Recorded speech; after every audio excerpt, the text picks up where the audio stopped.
This is Focus on Africa from BBC World News. I'm Sophie Ikenye. Our top stories. A medical first for Nigeria after doctors managed to separate conjoined twins who shared some critical internal organs. They are now leaving hospital. I'm very, very, very happy. Very, very happy seeing my two children going home. An attempt to calm choppy waters has stalled as Ethiopia, Egypt and Sudan end talks to resolve the Nile Dam dispute without agreement. As many as 1,000 people are left homeless in a militant attack on a town in northeastern Nigeria on Tuesday. A number of soldiers are also killed. Also in the program, a declaration of independence, a blow for Britain's royal family, as Prince Harry and Meghan Markle say they'll step back from their senior roles. I think it's great that they're saying that they want to be financially independent and actually go out there and get jobs. And I hope they'll come to a place like Kenya. I know they love Africa. And in sports, Kenya clinch Africa's sole women's volleyball Olympic ticket, beating Nigeria in 3 straight sets.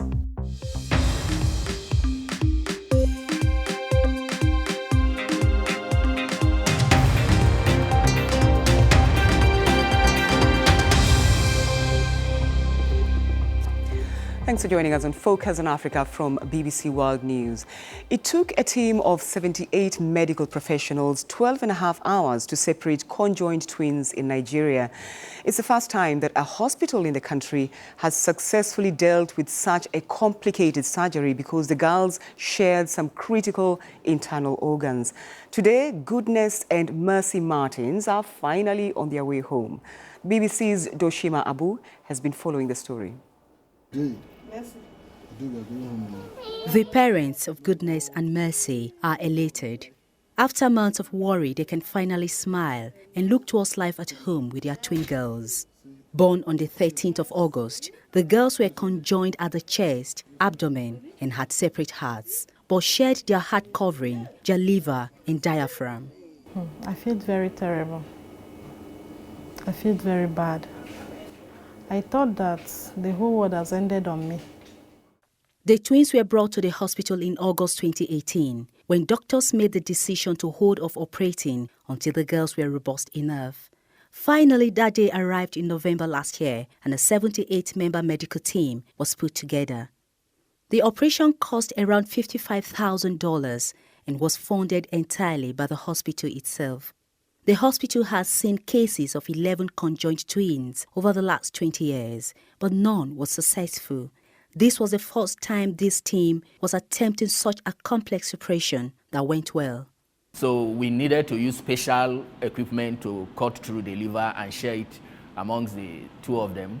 And the last part of the big challenge was handling the coverings of the heart. And after 16 months in the world, the twins are going to be missed. They've been a big part of the medical team's care.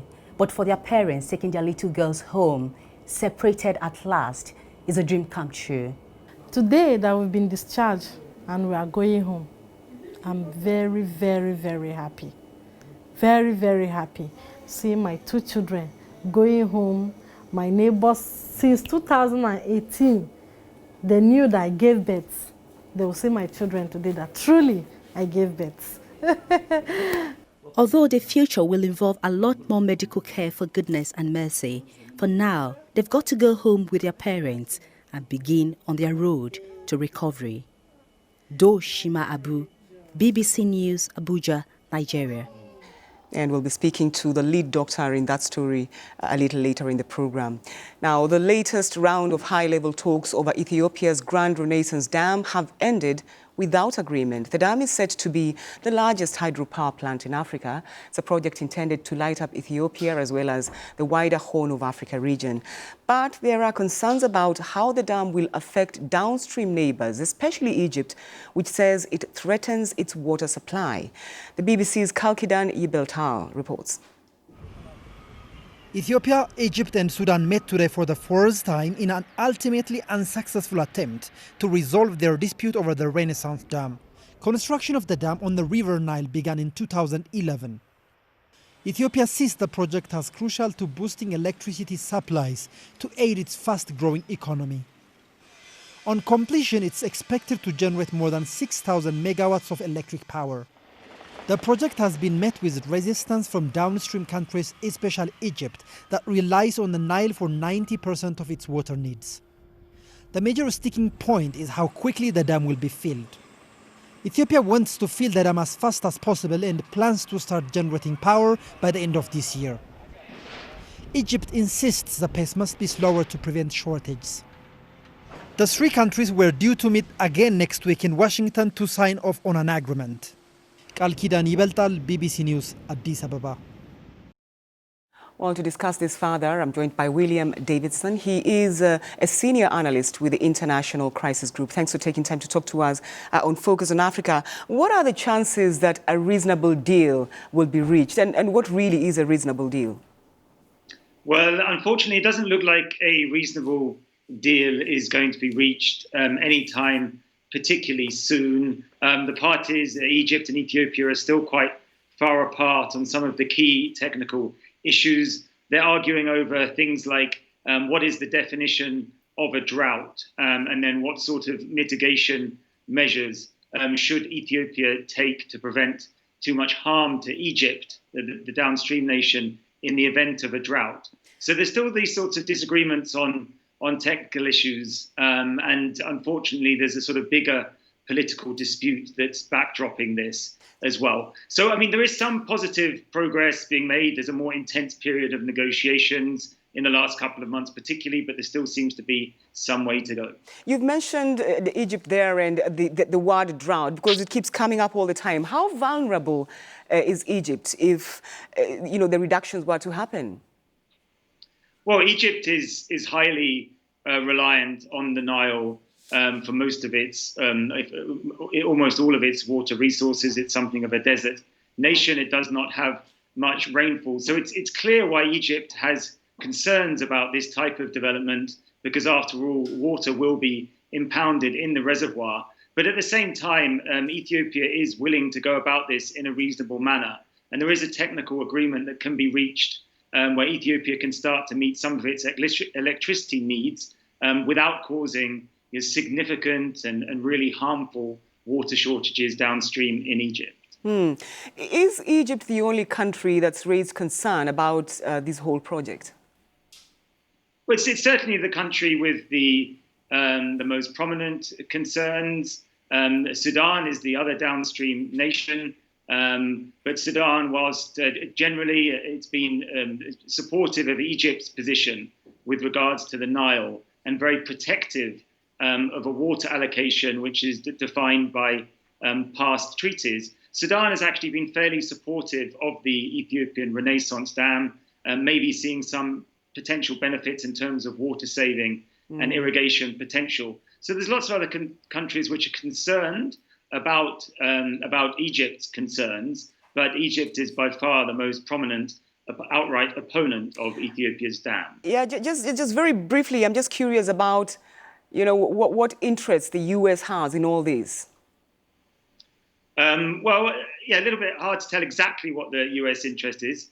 Clearly, all sorts of actors in the region internationally are concerned about this lack of agreement over this dam. It does have potentially serious consequences. So I think the US wanted to be seen to be taking assertive action in this area and trying to achieve some sort of agreement which will be positive for the region. But exactly what its interests are and exactly what it's willing to do to pursue those interests, we are yet to see. All right. So William Davidson, thank you very much indeed for your thoughts. Thank you. Let's now take a quick look at other stories making headlines across Africa and the rest of the world. A rocket attack on a United Nations base in Mali's northern region of Kidal has wounded 20 people, including 18 peacekeepers. It comes as the UN envoy for the region told the Security Council that attacks in the Sahel had increased fivefold since 2016, and the unprecedented violence had shaken public confidence. At least 17 prisoners have died over the past week in the Democratic Republic of Congo's main jail due to lack of food and medicine. The Bill Clinton Foundation for Peace, a human rights group, says another 100 are close to death. Makala prison is severely overcrowded, with 5 times the number of prisoners it was originally built for.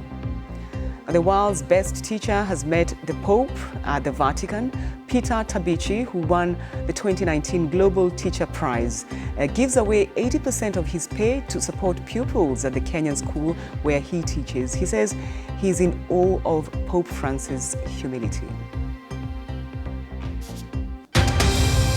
Now, details are emerging of a militant attack in the northeastern Nigerian town of Monguno in Borno State on Tuesday. At least 1,000 people have been left homeless at a nearby displaced people's camp, and at least 3 soldiers are thought to have been killed.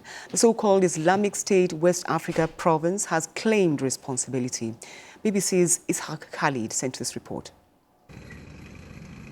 The attack was apparently targeted at the military, but thousands of civilians at this camp near the military position have been affected too. These people are already displaced by the decade-long insurgency in the region. A third of this camp was destroyed, reportedly by the fire that broke out following the bomb explosion. At least 1,000 left homeless. A number of them were injured, hit by other stray bullets or fire. It all started when the militants opened fire on a nearby military position, detonating a car bomb and engaging soldiers in fierce battle. Reports say there were casualties on both sides. The Nigerian military, which rarely speaks on its casualties, has not yet commented on the attack in Monguno in Borno State. The so-called Islamic State West Africa province claimed responsibility for this attack. Earlier this week, the militant group also said it had killed or wounded nearly 50 Nigerian soldiers in 3 recent previous attacks in the northeast of the country. The security situation in the Lake Chad region remains fluid.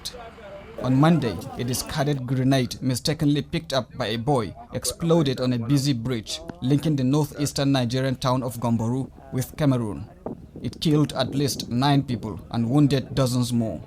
The attacks happened shortly after neighboring Chad withdrew 1,200 troops from the region, including hundreds from Monguno, after completing a 9-month mission fighting insurgents from both Boko Haram and ISWAP in Nigeria. The Nigerian authorities said the gap created by the withdrawal of the Chadians would be filled, but it appears the border communities are still vulnerable as the decade-long insurgency continues. Ishaq Khalid, BBC News, Abuja. This is Focus on Africa from BBC World News. Still to come, Nigeria international Wilfred Ndidi ruled out for up to 6 weeks with injury. I'm Sophie Ikenye and you're watching Focus on Africa from BBC World News. Our top story on this program: in a medical fast, doctors in Nigeria have managed to separate conjoined twins who shared some critical internal organs. They are now heading home. Well, Dr. Emmanuel Ame was the lead surgeon during the operation to separate the twins. He joins us now from Abuja. Thanks for taking time to talk to us. We aired a little earlier the story of the twins and their mother. We saw them looking good. How are they? Thank you. They are doing great. They are doing great. This is quite a feat for you as doctors in Nigeria. What was the most delicate part of this operation? Because it is a fast indeed for Nigeria. Well, it's not completely the first. Some conjoined twins have been separated in the past, but most of those ones were joined only in the abdomen. I think it's the chest part that always creates some difficulty. So for us, the most delicate part was handling the coverings of the heart, which the twins were sharing. So do you think that the girls, the twins, will now be able to lead normal lives? Yes, from all our evaluations, yes. They should both be able to live very normal, independent lives. And is there any sort of aftercare that's needed? What is it that they're supposed to do now? So their nutrition going forward is going to be important. Then we need to be sure that they are growing well. Because we've shared the liver between the 2 of them, we need to monitor them closely for the next several years to come to be sure that the liver each one of them has is functioning well. We also need to be monitoring the function of their heart going forward. So I think those will be the two critical aspects that we are going to be monitoring in the coming months and years. Dr. Amay, I'm curious because you worked with quite a huge team. We're talking about 78 medical personnel. How are you coordinating this? Yes, it's always difficult to coordinate a large team. However, after the very first few meetings, we understood each other and everybody appreciated and understood what they needed to do. So down the line, it became a little bit easier for us to work together. How did you do it? I'm curious about that because you can't all 78 have worked on, on the twins together. How did you work it out? Yes, because there are so many different specialties and they all came in to do their part at different times. Our imaging radiologists, they didn't need to be in the operating room during the surgery, so they played their role in determining what organs the twins were sharing. The nurses in the intensive care and in the wards played their role in those areas.